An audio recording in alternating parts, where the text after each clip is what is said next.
Gujarat bulletin ન્યૂઝમાં આપનું સ્વાગત છે। ગુજરાતમાં બેરોજગારની સંખ્યા દિન પ્રતિદિન વધતી જાય છે। યુવાનો નોકરીની લાલચમાં એક વખત છેતરપિંડીનો ભોગ બને છે, ત્યારે આવો જ એક કિસ્સો પરિવાર પ્રકાશમાં આવ્યો।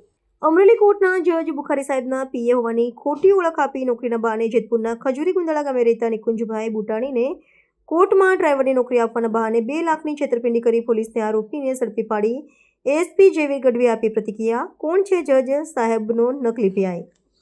અમરેલી જિલ્લા કોર્ટમાં ડ્રાઈવરની નોકરી આપવાના બહાને એક ગઠિયો બેરોજગાર યુવક સાથે લાખોની છેતરપિંડી આચરી હોવાની ચોંકાવનારી ફરિયાદ બગસરા પોલીસ મથકમાં નોંધાઈ।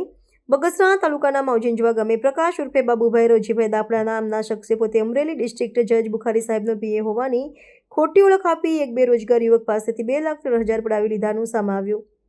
રાજકોટ જિલ્લાના જેતપુરના ખજૂરી ગુંદાળા ગામે રહેતા નિકુંજભાઈ કડવાભાઈ બુટાણી કે જેઓ ખેતી કામ ધરાવતા હોય આ ગઠિયાને તેના સંપર્કમાં આવી તેમનો વટ પડે એવી રોજગાર યુવક સામે વાત કરી હતી અને જણાવ્યું કે હું જજ સાહેબનો પીએ છું અને હાલમાં કોર્ટમાં ડ્રાઈવરની ભરતી કરવાની છે, તેથી તેવી વાતોથી યુવકને ભોળવી 5 લાખ વાત કરતા અંતે 2-3 હજારની છેતરપિંડી કરનાર બગસરાના માવજીંજવા ગામે પ્રકાશ ઉર્ફે બાબુભાઈ રોજીભાઈ દાપડા સામે ફરિયાદ નોંધાવી। આરોપીએ પોતે સરકારી કર્મચારી હોવાનું અને કોર્ટમાં નિરીક્ષણનું કામ કરતો હોવાનું કહીને નિકુંજભાઈ બુટાણીનો વિશ્વાસ જીત્યો। નિકુંજભાઈ ઓછું ભણેલા હોવા છતાં ખાનગી સેટિંગ દ્વારા ડિસ્ટ્રિક્ટ કોર્ટમાં ડ્રાઈવરની નોકરી અપાવવાની લાલચ આપી જજ સાહેબના ખર્ચના બહાને આરોપીએ ફરિયાદી પાસેથી ગૂગલ પે મારફતે 2,03,000 પડાવી લીધા।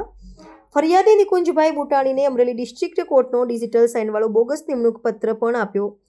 ફરિયાદી 8 સપ્ટેમ્બરના રોજ ઓર્ડરને લઈ હાજર થવા ગયા ત્યારે રજિસ્ટ્રાર દ્વારા તપાસ કરતા જણાવ્યું કે આવી કોઈ અહીં ભરતી જ થઈ નથી અને ઓર્ડર સંપૂર્ણપણે નકલી સરકારી રેકોર્ડમાં છેડછાડ કરી જજ સાહેબના નામનો ખોટો ઉપયોગ કરી અને સરકારી કર્મચારી તરીકેની ખોટી ઓળખ આપી છેતરપિંડી આચરવા બદલ પોલીસે આરોપી પ્રકાશ દાપડા વિરુદ્ધ ગુનો નોંધી આરોપી અન્ય કોઈ સાથે આવી છેતરપિંડી કરી છે કે કેમ તે અંગે વધુ તપાસ હાથ ધરી છે। બગસરા પોલીસ સ્ટેશન ખાતે ચીટિંગની એક ફરિયાદ દાખલ કરવામાં આવેલી છે, જેનામાં ફરિયાદી નિકુંજભાઈ બુટાણીને આરોપી પ્રકાશભાઈ દાફડા દ્વારા એવી લાલચ આપવામાં આવેલી હતી કે તે જે કોર્ટ સંકુલ છે એના સાથે જોડાયેલા છે અને એમને જે પીડીજી મેમ છે એમને ડ્રાઈવર તરીકેની નોકરી અપાવી દે છે અને એ બહાને એમની પાસેથી 2 લાખ રૂપિયા વસૂલાત પણ કરવામાં આવેલી હતી, પરંતુ એમને આવી કોઈ નોકરી આપવામાં આવેલી નથી। જ્યારે એમને ખબર પડી કે એમની જોડે ફ્રોડ થયેલું છે ત્યારે એમણે બગસરા પોલીસ સ્ટેશન ખાતે ફરિયાદ કરી હતી, જે અનુસંધાને Bagasara police station FIR register કરી અને જે આરોપી છે પ્રકાશભાઈ એમની ધરપકડ કરવામાં આવી છે।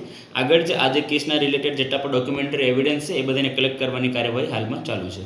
સાહેબ, આરોપી ઉપરાંત અન્ય કોઈ આરોપી આમાં સંડોવાયેલો હોય એવી કોઈ શક્યતાઓ? એઝ ઓફ નાઉ આજે આરોપી છે એની સિવાય કોઈ સંડોવાયેલો એવી જાણકારી નથી મળી, પણ તપાસ હજુ પણ ચાલુ છે ને બધા જે ડોક્યુમેન્ટરી એવિડન્સ એમનું એનાલિસિસ ચાલુ છે। આગળ જતાં જો જાણકારી જો મળશે તો એમની પણ ધરપકડ કરવામાં આવશે।